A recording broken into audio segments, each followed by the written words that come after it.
Si crees que ya sabes todo sobre el tercer secreto de Fátima, déjame decirte algo incómodo. Lo que te contaron probablemente no es toda la historia.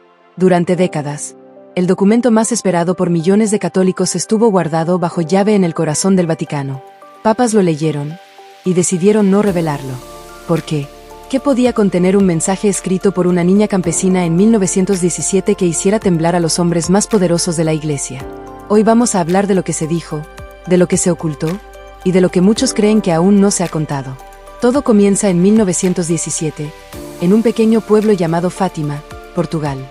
3 niños pastores, Lucía dos Santos y sus primos Francisco Marto y Jacinta Marto, afirmaron haber visto a la Virgen María en varias apariciones entre mayo y octubre.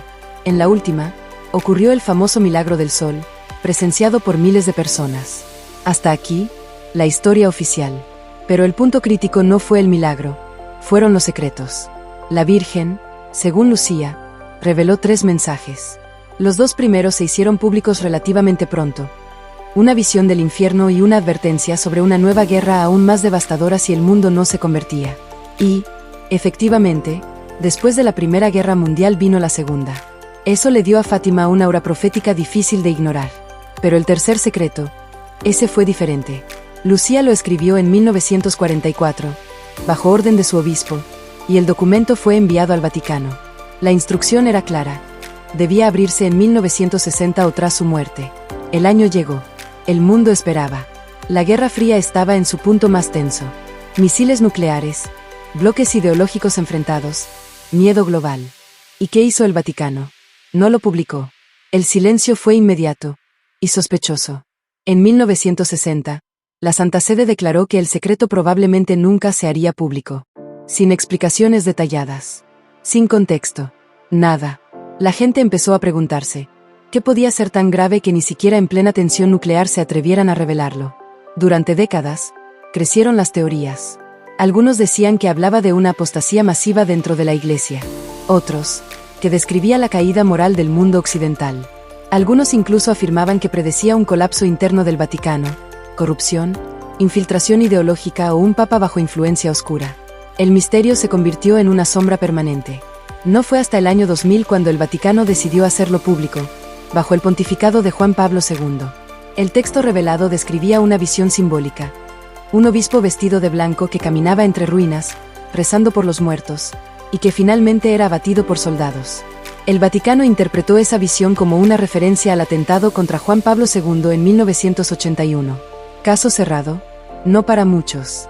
Porque el documento publicado no contenía palabras directas de la Virgen explicando la visión. Solo una descripción simbólica. Nada de frases contundentes. Nada de advertencias explícitas. Y ahí es donde empieza la polémica real. Varios investigadores y miembros del clero insinuaron que podía existir una parte adicional, una explicación escrita que no fue divulgada. Algunos señalaron inconsistencias en el formato del documento. Otros hablaron de testimonios previos que describían el secreto como algo mucho más específico y dramático que una simple visión simbólica. Aquí es donde entra un nombre clave: Benedicto XVI. Antes de ser papa, cuando era el cardenal Joseph Ratzinger, tuvo acceso al secreto. Y años después, ya como pontífice, hizo declaraciones que avivaron el fuego en lugar de apagarlo.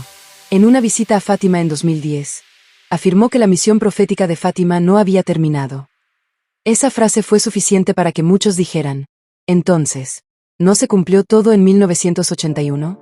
Si el secreto se refería exclusivamente al atentado contra Juan Pablo II, ¿por qué hablar de una profecía aún vigente? Además, hay un detalle que pocos mencionan.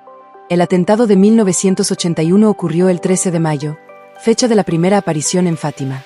Juan Pablo II siempre creyó que la Virgen lo salvó. Incluso mandó colocar la bala extraída de su cuerpo en la corona de la imagen venerada en el santuario de Fátima. Pero creer que fue protegido no elimina la pregunta incómoda. ¿Eso era todo? Algunos teólogos sostienen que el tercer secreto advertía sobre una crisis espiritual interna, una pérdida de fe dentro de la propia Iglesia. Y si miramos las últimas décadas, escándalos, divisiones doctrinales, abandono masivo de fieles en Europa, la idea no parece descabellada. Otros van más lejos y afirman que el secreto habla de una gran apostasía comenzando desde arriba. Esa frase, atribuida en rumores a supuestas cartas no publicadas, jamás ha sido confirmada oficialmente, pero tampoco ha sido completamente desmentida con pruebas contundentes. Aquí es donde debes pensar con cabeza fría. Las instituciones, especialmente las milenarias como el Vaticano, no funcionan solo con espiritualidad. Funcionan con diplomacia, política, estrategia global. En plena Guerra Fría, revelar un mensaje que pudiera interpretarse como condena directa a un sistema político específico habría sido explosivo. Imagínalo. Un documento oficial sugiriendo que Rusia debía convertirse o enfrentar consecuencias divinas, justo cuando el mundo estaba al borde de la guerra nuclear. Publicarlo habría calmado las aguas, o encendido el conflicto. El Vaticano siempre defendió que decidió no divulgarlo en 1960 porque el mensaje no aportaría claridad y podría ser malinterpretado. Pero el problema es que el silencio genera más sospechas que las palabras. Y aquí viene la pregunta incómoda. ¿Es posible que el texto publicado en 2000 fuera completo, pero interpretado de forma estratégica? No necesariamente una conspiración estilo película. A veces el control no está en ocultar documentos, sino en dirigir la interpretación. Si presentas una visión simbólica y la conectas oficialmente con un evento pasado, cierras el ciclo narrativo. La gente respira tranquila. Caso resuelto. Pero la historia demuestra que los símbolos religiosos rara vez tienen una sola lectura. Hay quienes creen que la visión del obispo vestido de blanco atravesando una ciudad en ruinas podría representar no solo un atentado físico, sino una crisis espiritual profunda. Una iglesia caminando entre escombros morales, intentando sostener la fe en un mundo cada vez más secularizado. Y si eso es así, entonces el secreto no habla solo del pasado, habla del presente. No olvidemos algo. Las profecías bíblicas y marianas casi siempre utilizan lenguaje simbólico. No funcionan como titulares de periódico. Funcionan como espejos. Cada generación se ve reflejada en ellas. La polémica real no es si el Vaticano ocultó una hoja más de papel. La polémica es si la Iglesia, como institución humana, estaba preparada para manejar el impacto psicológico de un mensaje apocalíptico en un siglo lleno de guerras, genocidios y bombas atómicas. Ocultamiento, prudencia, estrategia, probablemente una mezcla de todo. Y aquí voy a ser directo contigo. Es fácil caer en la narrativa de nos mienten. Esa historia vende. Genera clicks. Indigna. Pero la realidad suele ser más compleja y menos cinematográfica. La Iglesia ha cometido errores históricos. Eso es innegable. Pero también ha sobrevivido imperios, guerras mundiales y crisis internas que habrían destruido cualquier otra institución. No subestimes la capacidad estratégica de quienes la dirigen. Si el tercer secreto realmente hablara de una gran crisis de fe, de persecución interna o de purificación dolorosa, ¿no sería lógico administrarlo con extremo cuidado? El misterio sigue vivo porque toca algo profundo. El miedo al colapso. El miedo a que incluso las estructuras más sólidas puedan tambalearse. Y tal vez ahí está la clave. Más que buscar una hoja escondida en los archivos del Vaticano, la pregunta correcta es, ¿qué estamos viendo hoy? Guerras regionales, tensiones globales, polarización social, crisis espiritual en Occidente. El mundo no parece más estable que en 1960. Quizás el tercer secreto no era un spoiler del fin del mundo. Quizás era una advertencia constante. La fe puede enfriarse, las instituciones pueden debilitarse, la humanidad puede autodestruirse, si pierde el rumbo moral. Eso no necesita conspiración. Necesita conciencia. Ahora te lanzo algo incómodo. Si mañana apareciera una prueba irrefutable de que había una parte no publicada, ¿cambiaría tu vida? ¿O simplemente confirmarías lo que ya sospechabas y seguirías igual? El verdadero poder de Fátima no está en el morbo del secreto. Está en la responsabilidad personal. En la idea de conversión, arrepentimiento y coherencia. Pero claro, eso no genera titulares explosivos. Lo que genera impacto es pensar que hay algo prohibido, algo sellado, algo que no quieren que sepas.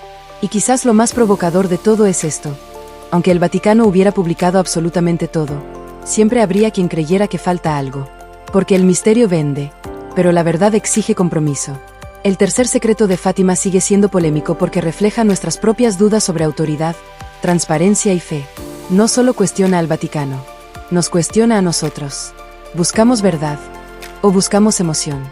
Si algo demuestra esta historia es que el poder no está solo en lo que se dice, sino en cuándo y cómo se dice. Y el Vaticano, para bien o para mal, entendió eso desde el principio. El misterio no ha muerto. Sigue ahí, en debates, documentales, libros y teorías. Y seguirá mientras exista la tensión entre fe y desconfianza. La pregunta final no es si el Vaticano ocultó algo. La pregunta es, ¿qué harías tú si tuvieras en tus manos un mensaje capaz de sacudir al mundo? Ahí empieza la verdadera conversación.